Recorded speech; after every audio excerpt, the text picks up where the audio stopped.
Merci beaucoup. Bonjour à toutes et tous.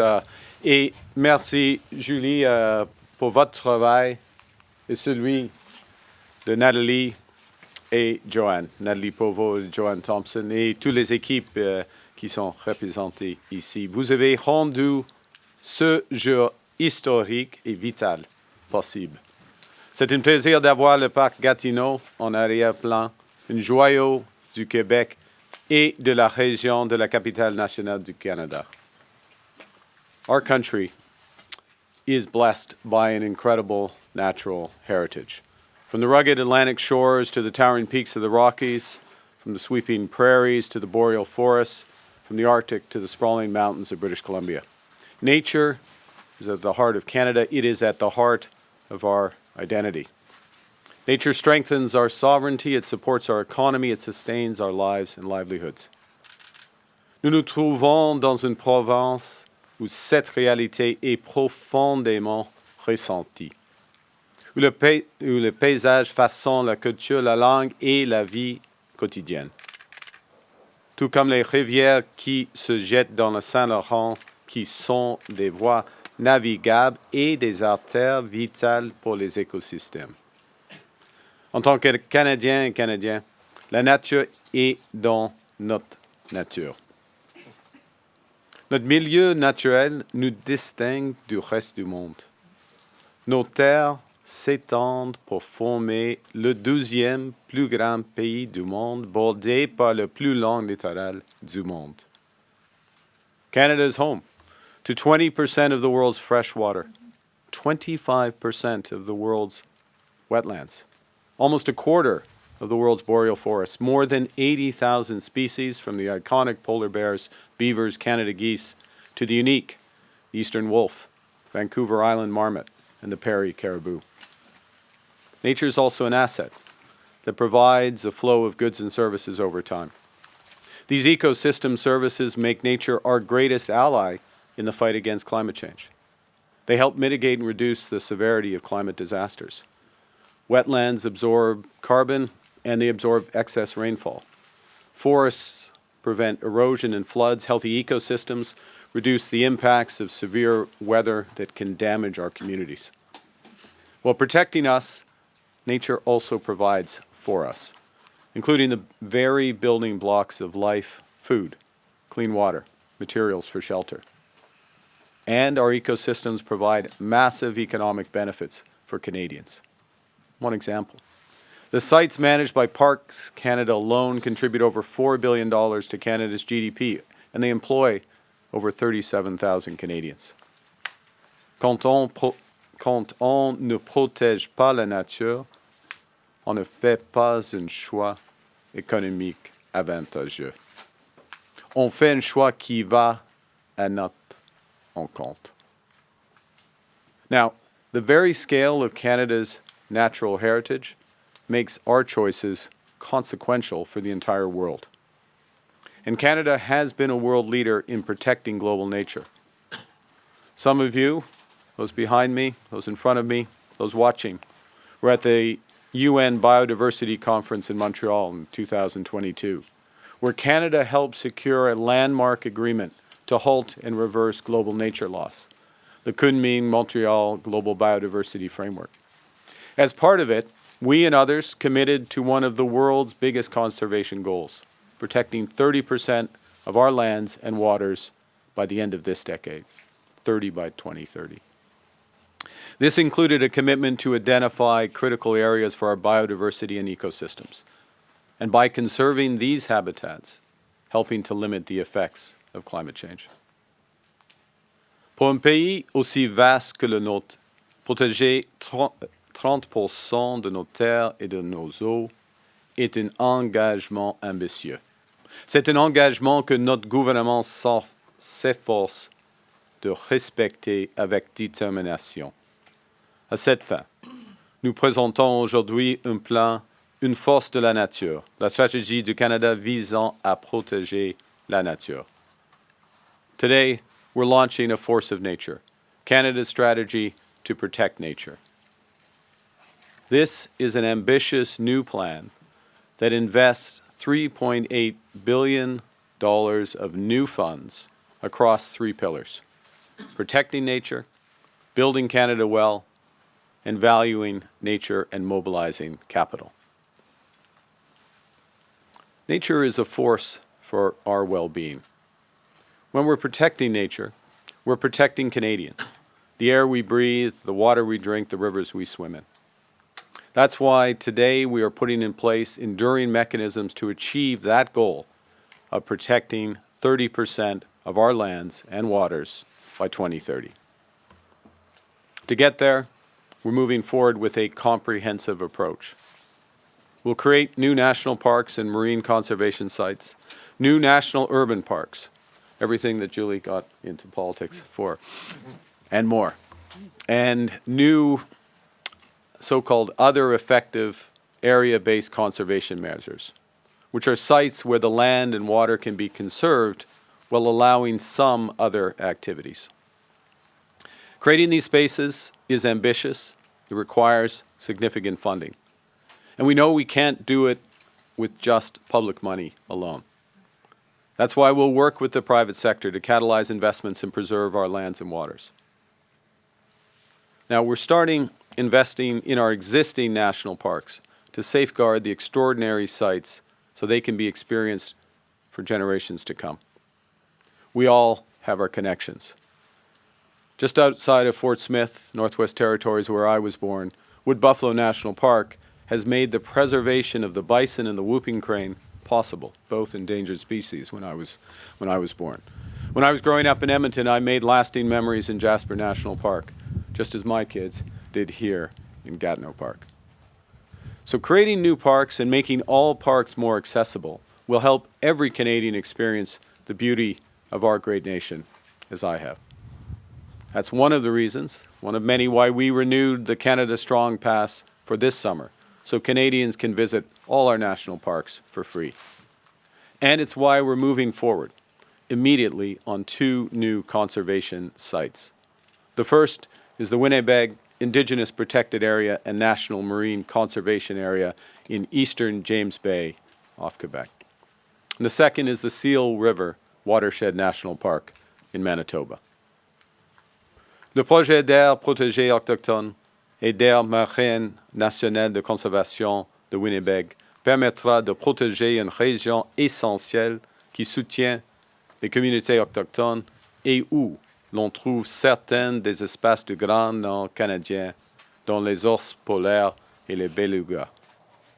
The Seal River Watershed National Park will help protect the world's largest intact watershed. Think about that, the world's largest intact watershed, providing natural carbon storage, water filtration, flood protection, while preserving the habitat of polar bears, caribous, and other iconic Canadian wildlife. It's a good day to be a polar bear in Canada.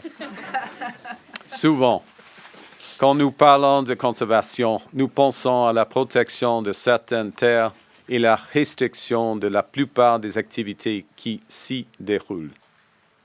Nous devons trouver des moyens de préserver les terres, les eaux, tout en autorisant les activités qui ne les menacent pas. Nous y parvenons grâce à hautes mesures de conservation efficaces par zone. Il s'agit de terres et de plans d'eau que nous pouvons préserver tout en y autorisant d'autres activités. Par exemple, la base des forces canadiennes Shiloh dans le sud-ouest de Manitoba. Certaines parties du site sont activement utilisées par les forces armées, tandis que d'autres restent intactes, ce qui protège ainsi des écosystèmes essentiels. Nous étudions d'autres endroits où nous pourrions appliquer la même approche afin de préserver la nature de manière concrète sans pour autant mettre ces terres entièrement hors d'usage. Comme Julie a dit, le partenariat est au cœur de notre plan. Les peuples autochtones ont une connaissance profonde et ancestrale de l'environnement. Et nous travaillerons en partenariat avec les communautés autochtones pour mettre en œuvre cette stratégie.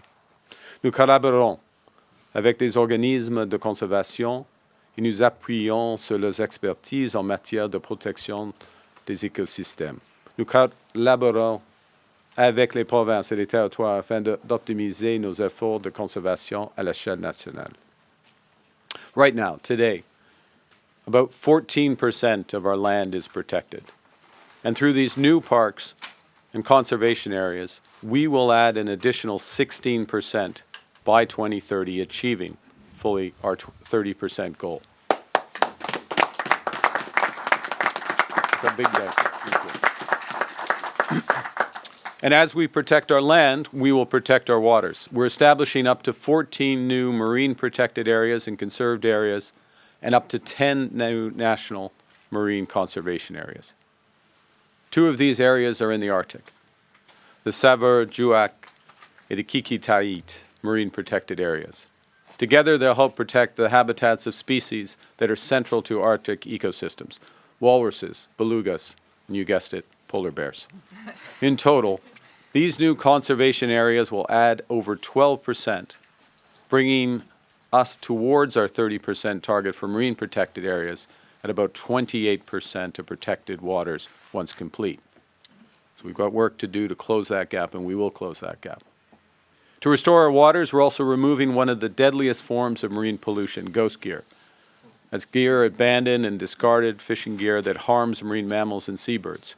And I heard about this on the wharf in West Pubnico on Friday, the importance of extending this, and I knew that Minister Thompson had stood up. We're extending the Ghost Gear Fund, which has already removed over 2,500 tons of fishing equipment from Canada's waters since 2020.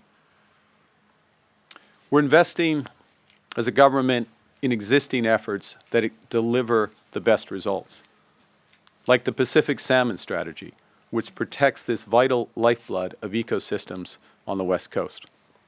And we're investing in Canada's Atlantic Salmon Strategy to stabilize and then rebuild wild salmon populations. Une économie forte et résiliente dépend d'écosystèmes sains. Concilier préservation de la nature et développement présente 2 avantages. Cela stimule la croissance tout en protégeant l'environnement naturel qui est le fondement de notre économie. Et notre gouvernement s'attache sans relâche à bâtir une nouvelle économie fondée sur de grands projets d'infrastructure. Nous bâtirons de manière durable en préservant notre environnement naturel. Car la force d'un pays dépend de la santé de ses terres et de la qualité de ses eaux. Et la nature est un moteur pour notre économie grâce à la vigueur de ses écosystèmes. Nous devons adopter des méthodes de construction qui favorisent nos efforts de conservation tout en créant et en protégeant des aires destinées à la préservation de la nature et de la faune. Through more comprehensive mapping of our nature, which is part of this plan, we'll have a better understanding of the biodiversity and carbon sequestration capacity across Canada. That improved mapping will create predictable pathways for project approvals and catalyze investment in conservation. Nature can be a force for good that mobilizes private capital that protects the environment. I know this from my work as the UN Special Envoy for Climate Action and Finance, when the private sector incorporates reducing emissions and protecting nature in their value chains, they have greater incentives to invest and are more motivated to reduce practices that result in habitat loss and pollution. Au Canada et partout dans le monde, des modèles de financement novateurs voient le jour pour favoriser les investissements privés en faveur de la protection de la nature. Afin de tirer parti de ces outils, nous mettons sur pied un groupe de travail d'experts sur la comptabilisation du capital naturel et le financement de la protection de la nature.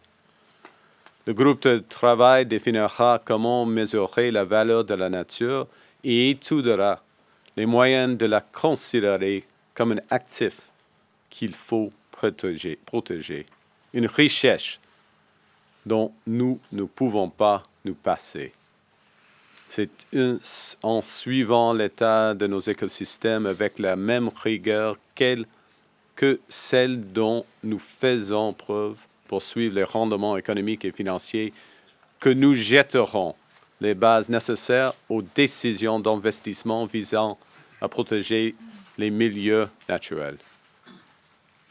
So, our national identity is rooted in our country's magnificent, diverse landscapes, like the one behind us. As the Saugeen Ojibwe Nation poet, Elder Dr. Duke Redman observed, the spirit of the people is equal to the power of the land. Ce dont nous avons hérité en tant que Canadiennes et Canadiens est extraordinaire. Toutefois, nous avons une responsabilité, une grande responsabilité, celle de protéger ces richesses. C'est d'être les gardiens des terres et des eaux dont nous jouissons pleinement. Il s'agit d'une responsabilité que le nouveau gouvernement du Canada attend d'assumer avec une détermination sans faille.